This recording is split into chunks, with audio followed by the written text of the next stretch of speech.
Let me just hit record. There we go.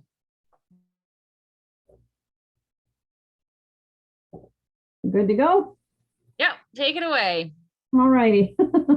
Hi, everyone. My name is Lynn Goulet Smith, and I'm with the Grand Erie Master Gardeners, formerly known as the Brantford Master Gardeners. So this year we officially changed our names. Thank you for inviting me to speak to your Let's Dig In series. Tonight we're going to have a brief overview of planting in the garden. And if you want to at any time, just jump in, ask some questions as we go along. I'm going to share my screen here. That one. There we go. Okay, can everybody see that? I can, yep. Yep, we're good. Okay. All right. So why garden, you ask? Basically, it's because there's absolutely nothing quite like fresh vegetables, and especially if you can grow them yourself, which you can. It might seem a bit daunting at first, but gardening can be a very rewarding hobby. And over this just a very brief presentation here, we're going to highlight the basics of vegetable gardening and planning, how to pick the right site, how to create the right size garden so you don't get in a little bit over your head at the beginning, and then which vegetables to grow. So basically, location, location, location. It's finding the right spot for your garden. The majority of vegetables you're going to grow are going to want a sunny spot. You're basically looking at most vegetables needing 6 to 8 hours of direct sunlight each day. Leafy greens can tolerate a little bit more shade.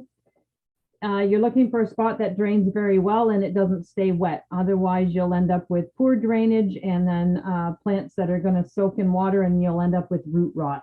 So a lot of the times with this, a raised bed is preferable, or raised rows where the drainage is improved. Raised beds tend to be the way to go, though, because I find sometimes it's easier. The weeds seem to be less invasive too when it's not quite at ground level. Wet soil means wet roots and root rot. If you have a very rocky soil, lots of stone, of course, you're going to want to till that and then remove the rocks and everything, because sometimes that can impede root growth for the plants. Then you're looking for a stable area, not a lot of wind or anything like that, because young plants can break easily. And a very windy, like a garden, let's say on the top of a hill somewhere, where there's a lot of wind, will inhibit pollinators from showing up. They're just going to keep getting blown away, and they won't be able to come in and pollinate and do their jobs, which is what we want them to do, so we can have some fruits and the vegetables at the end of the season. You don't want anywhere that's too low, because then too much water, you'll get some flooding in that area. And I would say foot traffic too, sort of keeping an eye on exactly where you're walking around the garden. Not everybody is polite in some of these things. You don't want people tromping through if that's a situation where they're walking through your garden after all that hard work. So you're looking for just the right spot. A very nutrient-rich soil. And I can't say enough, it's compost, compost, compost. You're going to feed the soil, not your plants. Everybody seems to think that when you're fertilized with an added fertilizer, a chemical of sorts, it's the way to go. No, feed the soil, not the plant. Mother Nature will do the rest. If you've got sandy soil or very heavy clay soil, again, the idea is adding organic matter in. When you do that, the heavy soil gets broken up and it'll drain better. And the sandy soil that's too light will actually be able to hold more nutrients and hold more water. And then your plants are going to do very well. So again, organic matter is the way to go. Triple mix, that kind of stuff, but compost, compost, compost, compost. Choosing the right plot size. Sometimes some people get in a little, they choose to go a little too big when they first start and then find themselves overwhelmed. And then they get frustrated, and it takes away from the whole idea of having some fun with gardening too. It's a learning experience. Every year is different. We have all kinds of weather factors that play in. So Mother Nature is going to do what she wants to do. We just try to do our best and learn from it all. And the idea of starting with a smaller plot might make that a little bit easier until you sort of get your feet wet, and then a little bit more of an understanding of kind of how things are going to go season over season. So start small so you don't get frustrated with a big garden. Let's see. If you're planting a garden in the ground, Sometimes about 100 square feet, a 10 by 10 is a manageable size, and you'd be able to put in something like 3 to 5 of your favorite vegetables with several of those in rows. That's one idea. You could do a raised bed, and this is one where I'm more partial to, especially if you're a beginner. 4 by 4, 4 by 8, a nice raised bed, sides, wooden sides around it, or a large, or even a big trough that's off the ground for people who have a hard time getting down but low. A large trough will do just as well too. And there's benefits to raised beds too, because it helps with drainage. And if you really are ambitious and you're an old hat at this, well, then you can go ahead and do a 12-foot by 24-foot garden, something bigger. And that would probably feed a family of 4, where you could grow them some squash and zucchini, peppers, tomatoes, okra, bush beans, cucumbers, eggplant. That would give you a large yield if all goes well. Whatever size, make sure that about every 4 feet through the garden, you're able to reach halfway across. In other words, you're able to reach into the row. It's not so deep that you got to actually walk through what you've planted. You want to be able to work into your row comfortably. And so basically allowing a path for yourself so that you're not constantly stepping actually into the bed. And I'll talk a little bit more about how to not compact your soil when you have a bed like that. Let's see, we'll go down to choosing vegetables here. And the most common and easy to grow vegetables are listed here. There's lettuce and green beans, radishes, tomatoes, the bush variety that are a little bit smaller, more compact, and of course, cherry tomatoes are probably one of the easiest to grow. There's a number of varieties of tomatoes that, like the Tiny Tim and the little yellow ones, are very easy. If you really want to learn about tomatoes, look up a young lady called Emma Biggs. This is all she does is tomatoes. She loves tomatoes. She knows everything there is to know about tomatoes. This young lady, I think, is 17 years old, and she's doing very well for herself, and she's a phenomenal speaker. Just Google her, and you're going to find a lot of things about tomatoes if that's what you're interested in growing. You could do zucchini, peppers, beets, carrots, Swiss chard and spinach and that kind of thing, and then peas. Now, when you're planting your garden, don't forget to put in some things like marigolds, nasturtiums, which are actually edible. And when you eat the petal, they have a bit of a peppery taste, apparently. They're a very pretty flower, too, and they attract pollinators. So marigolds, nasturtiums, adding lemongrass, adding geraniums, they help actually deter the pests, aphids, those type of critters that are going to eat the leaves, but they actually attract pollinators, too. And then they add color to your garden as well. Marigolds repel aphids and mosquitoes, as well as small rabbits because of that sort of a bitter citric scent that they have. They can be mixed right into the garden and just at full sun, and it little pops of pretty orange and yellow color.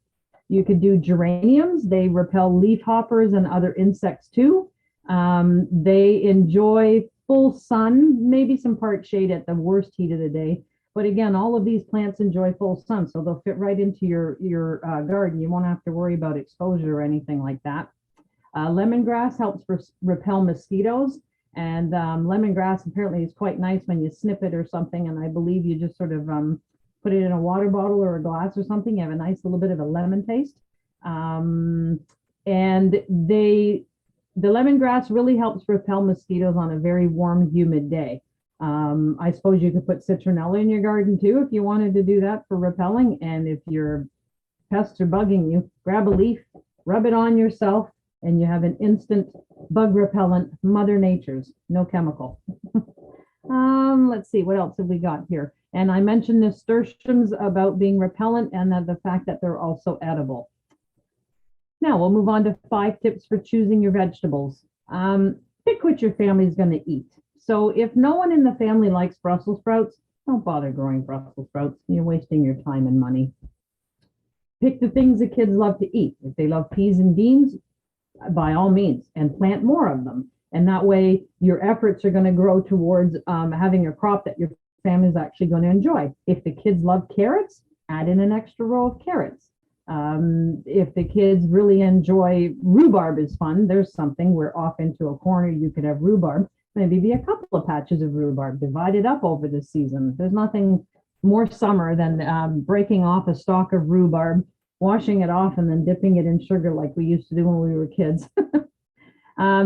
Be realistic about how much your family's actually going to eat.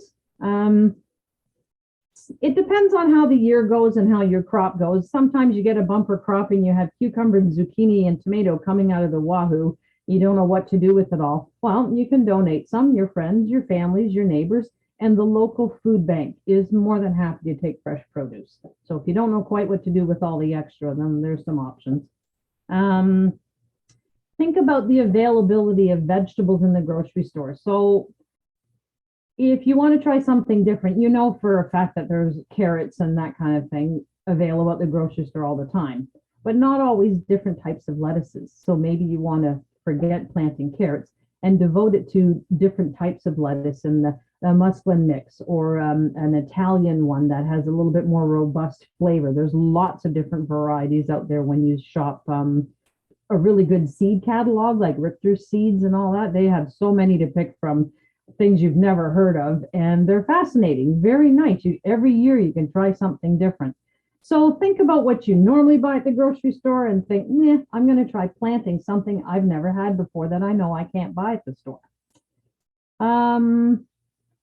Be prepared to take care of your garden through the entire growing season. So a lot of times, okay, if you've got everything planted and you've got peppers and tomatoes and everything that they're thirsty, they need a lot of water over the summer, but you're going to be gone. Plan ahead a little bit with the idea that, okay, I do have someone dependable who can come and mind my garden and water while I'm away. Or if that's not the case, think a little bit that maybe I won't plant something that I know is going to need attention within the window that I'll be away at the hottest time of the summer, and maybe sort of lend yourself to cooler crops, spring and fall, lettuces, peas, beans, those kind of plants where they don't need quite as much attention, and they'll do just fine if you're gone away for a week come cooler temperatures. High quality seeds is important. I mentioned a couple of companies, William Dam Seeds, Richter Seeds. There's a lot of very good companies out there. I'm especially fond of Richter's. I just got their seed catalog in here, and I was perusing this while waiting for the meeting to start. There are so many different herbs in here that I have never heard of, and I'm looking forward to being able to plant something a little bit different season after season and just sort of, you grow your culinary repertoire. When it comes to seeds, good quality seeds so you don't waste your money, okay? And then you obviously, hopefully for higher yields come harvest time. Follow the package directions on the seeds, because some seeds need a little bit of extra attention.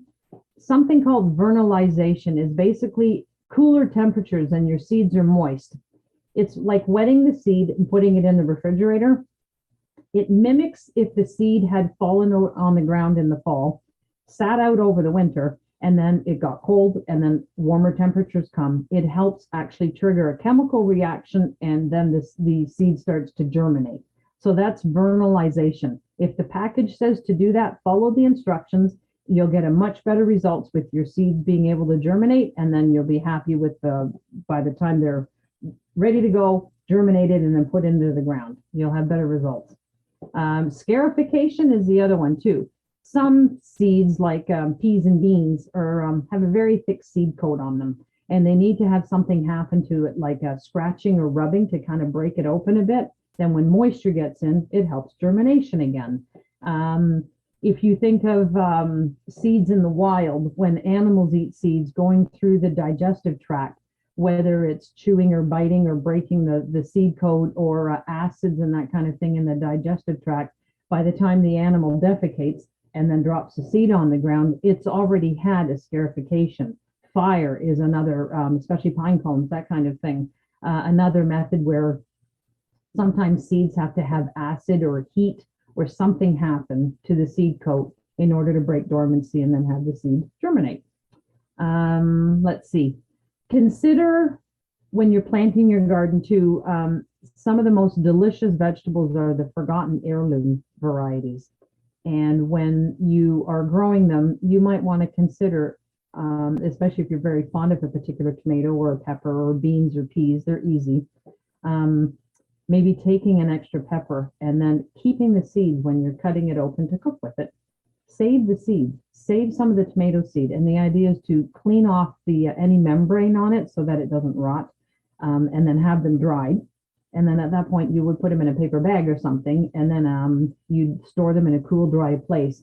But also, saving your seeds from some of your favorites that you've come across is also another, it's free. You're reusing. That's a very great way, instead of buying fresh new seeds every year, collect some of them. Perennials too, your perennial beds, same idea. Now, the where and when to plant. Let's see. So if you're planting, let's say you just want to do something simple where you've got several tomato plants, that's fairly simple to do. A large pot will do. That'd be just fine. If you're looking for something larger in a bigger bed, then there's probably some things we should consider as we go along here. Not all vegetables get planted at the same time. So you don't want to turn around and plant all of your radishes or all of your lettuce at the same time. They tend to grow a little bit faster. So the idea would be start off with some of your lettuce seeds, because it's all going to come to germination and full growth all at the same time. And then you won't be able to eat it all and it'll go to waste. So cool season crops, you can plant them early in the spring, and then you should have enough to tide you over till partway through summer. And then after that, you could do another crop planting later summer and the fall, so that you will have them going into later in the season. And then your warm season plants, like your tomatoes and your peppers and your cucumbers, those you plant when the soil is warm enough, about 50 degrees Celsius is what they say. Sorry, Fahrenheit. The old farmer's adage was that they knew when to plant when they did the bum test. They would actually sit on the ground, and if the ground was warm enough, it told them, okay, I can plant my tomatoes and peppers now. The soil's warm enough, the roots will be happy. We got that from, I think it was Paul Zammit, who came up with something like this about a bum test, some old fashioned way that the farmers and the Farmer's Almanac would tell you how to go ahead and do this. So when you are also, there's something to think of too. So cool warm season, yes, but it's also, some plants are in the same family. So believe it or not, peppers, potatoes, and tomatoes are all in the same family. So if you were to cluster these and plant your peppers right next to your tomato, and then suddenly there was this tomato blight that came along, it would probably wipe out your pepper crop at the same time too. So plants that are in the same family, I wouldn't necessarily put them side by each. You might want to give them a little bit of distance. That way, if you have a bit of a problem with your tomatoes here, hopefully you're not going to lose your peppers as well. Okay, just something to think about. Tall plants like large beans on a poles or corn or that kind of thing. You don't want to plant that on the east or south side of your garden when the sun's coming around, because it's going to shade everything else, the smaller growing plants at the bottom. So plant tall plants or something you know you're going to stake up on the north side. They're going to get all the sun they need, and they won't block out any of the lower growing plants near them. Most vegetables are annuals, so they're going to need to be planted every year. If you're planting perennial crops, and that's something that comes back every year, like an asparagus or rhubarb and some herbs, mostly in the mint family, pick a spot for them.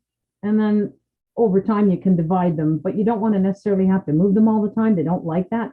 So pick the right location and then leave them, and then they'll be happy there. And then you work the rest of your garden around them.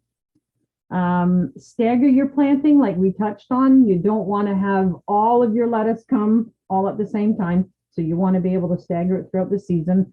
Some people even manage to, depending on the window of germination, like 5 to 7 days to germinate. And then within a few weeks, you actually have a crop. You can probably plant lettuce 4 times over the season and be able to have lettuce all the way through, fresh, and not waste any of your time and effort. What else was there? If you have a walk-in garden, a large one, I would recommend putting straw down in between the rows.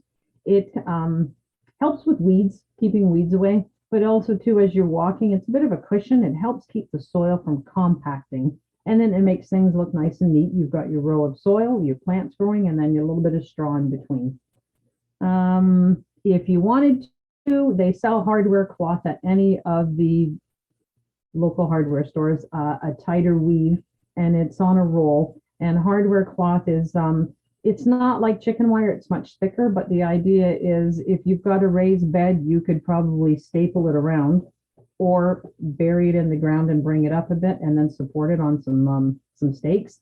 A little bit of hardware cloth around the bed would probably keep our cute little bunny friends and the other critters from jumping in and then sort of taking advantage of all your hard labor. And then for some of the larger plants, what I call a well or a moat, when you've planted something, and this can go for perennials and trees and that too, but some larger plants or even a larger tomato, once it's in the ground, I like making like a little well or a moat around the bottom of the plant. And then what that does is when you water anything, it goes into the little well and stays there, and it actually seeps down by the root zone instead of washing away. If you wanted to, when you've got a row of vegetables and you've got your seeds all lined up, you could carefully on both sides maybe make a small channel, and then you gently water, and the water seeps down into the row through the channel instead of just running off into the gully in between your rows. So it's something to think about if you can manage to do that. It's a more effective use of your water, and it keeps things where you want them. And the other thing that they do sell too is a garden netting. Sometimes when you've got, let's say, strawberries growing and you know the birds are going to peck at them or take the fruit and that kind of thing, or bees or peas, there's a netting you can lay down. And again, if you have like a little hardware cloth fence to keep the ground critters out, the netting can go over top and you just tack it down, and it keeps the birds from coming in and pecking away at some of the things they like eating, like strawberries, peas and beans, that kind of thing. Another added protection.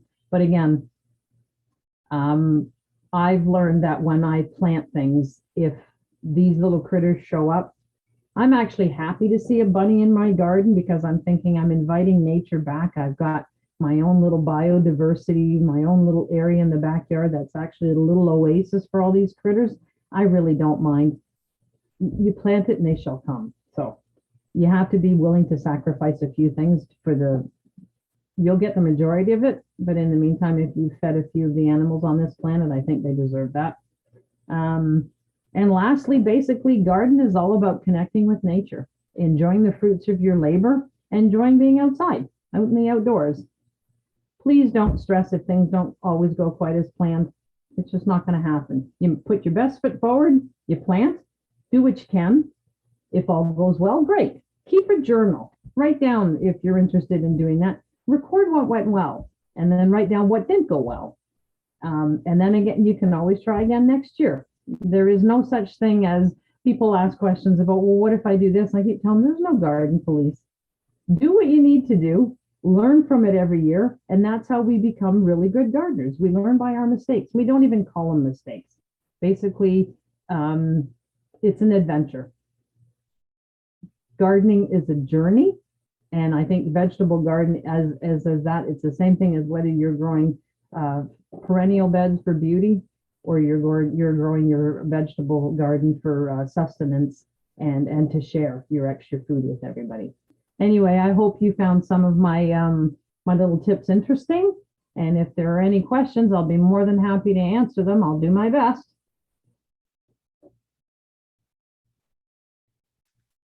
Lynn, that was so good. Like that was so good and so Oh, helpful. thank you.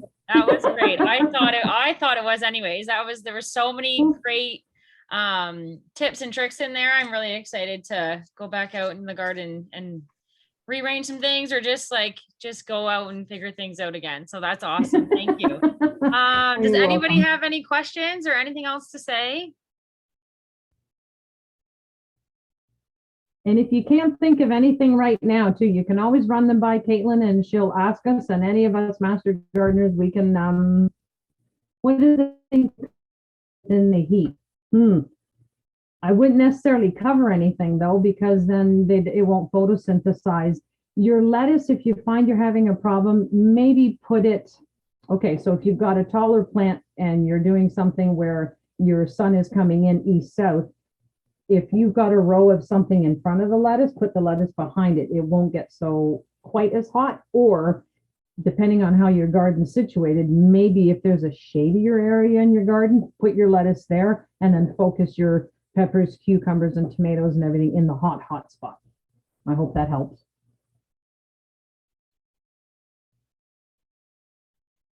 You're welcome. Okay, if nobody else has anything to say, that's not a problem. I just want to say thank you again, Lynn, for taking the time. I really appreciate it. And like I said, like it was full of great tips. So I'm really excited. So thank you so much. Oh, you're very welcome. Okay. And I know you have an upcoming meeting again soon, and I'm Yes. not sure who's speaking next. I think it's Anne that's going to be speaking next Okay. Tuesday, I believe. Yes. Okay. Yeah. All right. Okay, That's great. wonderful. Thank Okay. you so much, Lynn. And we'll talk to you soon. Take care, everybody. Good night. Thanks. Bye. Bye.